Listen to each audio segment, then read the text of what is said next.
Hi guys, welcome to our channel. நாம் இன்னைக்கு என்ன பார்க்க போறோம்னா polity TNPSC previous year question and answers தான் பார்க்க போறோம். வாங்க பார்க்கலாம். Which article of the Constitution makes provision for the appointment of a law officer, the Attorney General, by the President of India? President of India வந்து Attorney General வந்து appoint பண்ணலாம். Under which article னு கேட்டிருக்காங்க. Under Article 76. அதே மாதிரி attorney general தான் highest லா officer. Highest லா officer யாருன்னு கேட்டால் அட்டார்னி ஜெனரல். ஒரு அட்டார்னி ஜெனரலாக இருக்க என்ன குவாலிஃபிகேஷன் இருக்கணும்னு கேட்டால் he must be a judge of high court for 5 years. He must be a judge of high court for 5 years or advocate of high court for 10 years. அவர் வந்து high கோர்ட்டில் ஜட்ஜாக இருக்கணும் 5 years, அப்படி இல்லைன்னா ஹை கோர்ட்டில் அட்வொகேட்டாக இருக்கணும் 10 years அப்படின்னு சொல்கிறாங்க. இதுதான் ஒரு அட்டார்னி ஜெனரலோட குவாலிஃபிகேஷன். அதே மாதிரி இப்போ இருக்கிற கரண்ட் அட்டார்னி ஜெனரல் யாருன்னு பார்த்தா K Venugopal current attorney general. Judicial review is an important contribution of USA. நிதி புலனாய்வின் முக்கியத்துவத்தை நடைமுறைப்படுத்திய நாடு America. Who is selected as the 14th President of India? 14th President of India யாருன்னா ராம்நாத் கோவிந்த். இந்தியாவின் 14வது குடியரசுத் தலைவராக தேர்ந்தெடுக்கப்பட்டவர் யார்? ராம்நாத் கோவிந்த். பிரசிடென்ட்டை வந்து எலெக்ட் பண்ணுவாங்கன்னா மெம்பர்ஸ் ஆஃப் எலக்டோரல் காலேஜில் இருக்கிற மெம்பர்ஸ் ஓட் பண்ணி தான் பிரசிடென்ட்டை வந்து எலெக்ட் பண்ணுறாங்க. Next, which one of the following statement is correct with regard to the qualification of the Supreme Court judge? He or she must be a citizen of India. Supreme Court judge இருக்கணும்னா அவங்க வந்து citizen of Indiaவா இருக்கணும். அதே மாதிரி he or she must have worked at least 5 years as advocate in High Court. At least 5 years வந்து advocate High Courtல work பண்ணிருக்கணும்னு சொல்றாங்க. ஆனா at least 10 years ஆவது advocate High Courtல ஒர்க் பண்ணிருக்கணும். So option B wrong. Next option C. He or she must have worked as advocate in Munsif courtல advocate இருக்கணும்னு சொல்றாங்க. அதுவும் wrong. Next option D. He or she must have attained 65 years of age அப்படின்னு சொல்றாங்க. இதுவும் wrong. 65 years age ஆயிடுச்சுன்னா அவங்களுக்கு வந்து retirement கிடைச்சிரும். ஸோ ஆப்ஷன் டியும் ராங். ஒரு சுப்ரீம் கோர்ட் ஜட்ஜா இருக்குன்னா குவாலிஃபிகேஷன் என்னன்னா சிட்டிசன் ஆஃப் இந்தியாவா இருக்கணும். அவங்க வந்து ஹைகோர்ட்ல ஜட்ஜா 5 years ஒர்க் பண்ணிக்கணும். அப்படி இல்லைன்னா அட்வொகேட்டா ஹைகோர்ட்ல 10 years ஒர்க் பண்ணியிருக்கணும். இதுதான் சுப்ரீம் கோர்ட் ஜட்ஜுக்கும் குவாலிஃபிகேஷன். அதே மாதிரி அட்டார்னி ஜெனரலுக்கும் இதே தான் குவாலிஃபிகேஷனா சொல்றாங்க. So option A is the correct answer. He or she must be a citizen of India. உச்ச நீதிமன்ற நீதிபதி ஆவதற்கான தகுதிகள் பற்றி பின்வரும் கூற்றுகளில் சரியானது எது? அவன் அல்லது அவள் இந்திய நாட்டின் குடிமக்களாக இருக்க வேண்டும். இதுதான் சரியான விடை. Next, the maximum permissible gap between two sessions of parliament. பார்லிமெண்ட்ல இருக்கிற maximum permissible session 2 செஷனுக்கு இருக்கிற கேப் என்னன்னு கேட்டிருக்காங்க. 6 months. அட்லீஸ்ட் 6 மந்த்துக்குள்ள ஒரு செஷன் வந்து நடக்கணும் அப்படின்னு சொல்றாங்க. ஆனா இந்தியாவில் வந்து இயருக்கு 3 செஷன்ஸ் நடத்துறாங்க. அதை தான் நம்ம budget session, monsoon session, winter session அப்படின்னு சொல்றோம்.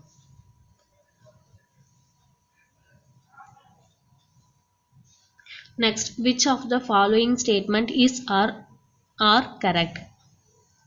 The President of India is the head of the state. President of India the head of the state னு சொல்றாங்க. இது correct. Next, all executive powers of the union are vested by the president. இதுவும் correct. So option 1 and 2 both are correct.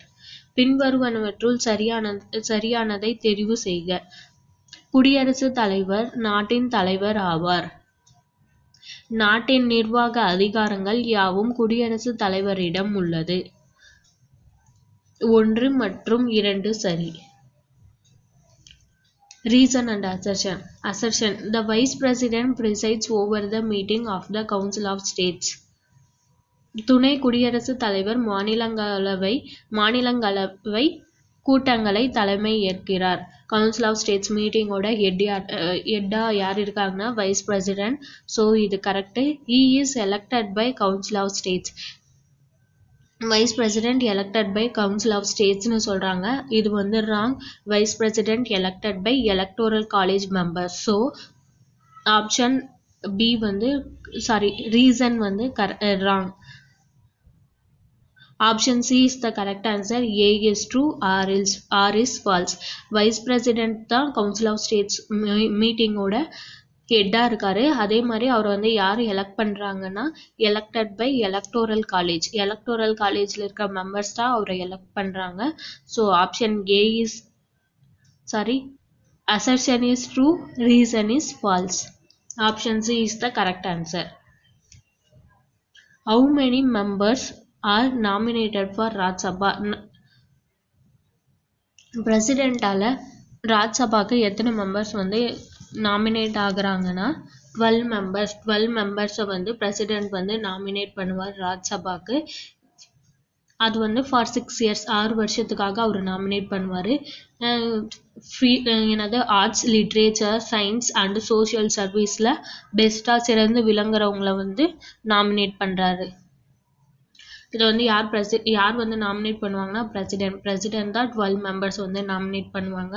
அது யாருன்னா specialised arts, literature, science and social சர்வீஸில் சிறந்து விளங்குறவங்கள வந்து nominate பண்ணுறாரு for 6 years. Which division of the Constitution of India explain the right against exploitation? சுரண்டலுக்கு எதிரான உரிமையை கூறும் இந்திய அரசியல் அமைப்பு பகுதி எதுன்னு கேட்டிருக்காங்க. Article 23 to 24. Right against exploitation. Article 23 to 24. Next, the period during which the governor of the state act as real head of executive. During emergency ல வந்து கவர்னர் வந்து ரியல் ஹெட்டா வந்து ஆக்ட் பண்ணுவாங்க அப்படின்னு சொல்றாங்க. அதே நார்மல் பீரியட்ல வந்து சிஎம் தான் ரியல் ஹெட், சீஃப் மினிஸ்டர் வந்து ரியல் ஹெட்டாக இருப்பார், கவர்னர் வந்து நாமினல் ஹெட்டாக இருப்பார். ஆனால் எமர்ஜென்சி அப்போ கவர்னர் வந்து ரியல் ஹெட்டாக ஒர்க் பண்ணுவாங்க அப்படின்னு சொல்கிறாங்க. Option C is the correct answer. During emergencies, அவசர நிலை காலங்களில் ஒரு மாநில ஆளுநர் உண்மையான நிர்வாக தலைவராக இருக்கும் காலம். Next, find out the wrongly matched from the following. Prohibition of discrimination on grounds of religion, race, caste, sex or place of birth under Article 15. Option A correct. Right to association. Article 19. இதுவும் correct. Right to protection of life. Right to protection of life வந்து article 14 கொடுத்துருக்காங்க. இது வந்து wrong. Article 21 தான் right to protection of life. Article 21 right to protection of life. Next, right to constitutional remedies. Article 32. இதுவும் correct. So option C is the wrong answer. Right to protection of life article 21. இங்கே வந்து article 14 கொடுத்துருக்காங்க. Wrongly matched வந்து option C. The separate communal electorates was introduced in India for the first time under the Act of Government of India Act 1909. The separate communal electorate was introduced in India for the first time under the Act of Government of India Act 1909. இந்தியாவில் முதலில் இனவாரியாக தனி பிரதிநிதித்துவத்தை அறிமுகப்படுத்திய சட்டம் இந்திய அரசு சட்டம் 1909. The body that elects the Indian president is Indian president elect பண்ற பாடி எதுனா எலக்டோரல் காலேஜ். எலக்டோரல் காலேஜ்ல யாரும் இருப்பாங்கன்னா members of Lok Sabha and Rajya Sabha, அவங்க தான் போத் ஹவுசஸ் ஆஃப் பார்லிமெண்ட் தான் இருப்பாங்க. ஸோ இந்தியன் பிரசிடெண்ட்டை வந்து யார் எலெக்ட் பண்றாங்கன்னா எலக்டோரல் காலேஜ்.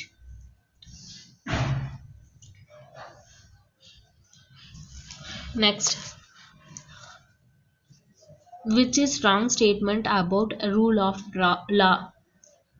கீழ்கண்டவற்றுள் சட்டத்தின் ஆட்சி பற்றிய தவறான கூற்று எது? All are equal before the law. லாக்கு முன்னாடி எல்லாருமே equal. Correct. Legal spirit. சட்டம் எழுச்சி. இதுவும் correct. Law is supremacy.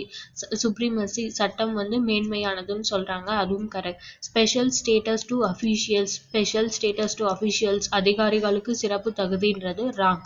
எல்லாருமே equalன்னு சொல்லிட்டாங்க. So officialஸும் equal தான். அதனால option D is the wrong answer. Wrong statement.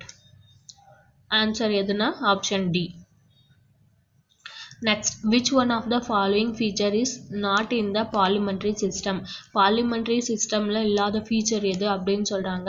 Majority party rule wins. Option A.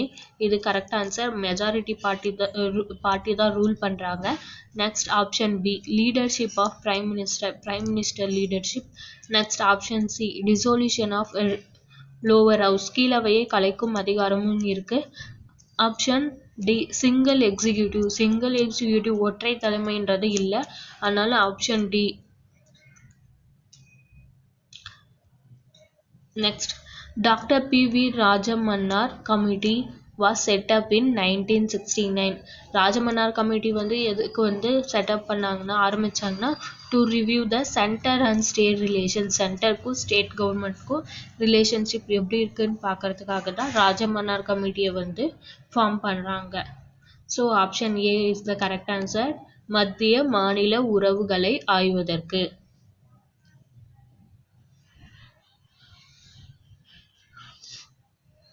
Next, when was the Indian Independence Act passed by British Parliament? British Parliament வந்து Indian Independence Act வந்து எப்போ pass பண்ணாங்கன்னா July 18, 1947.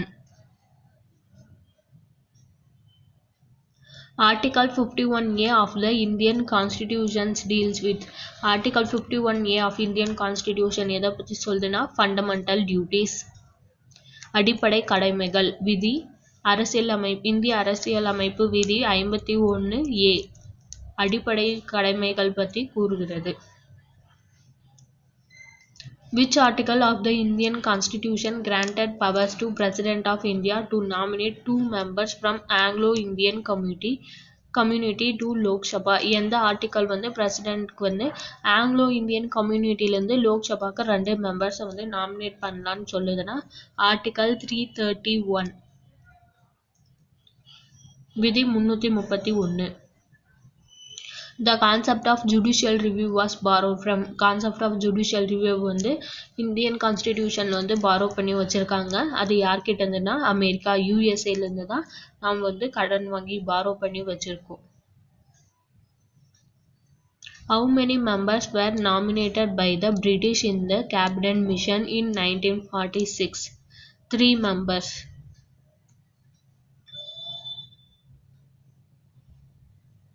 Which article of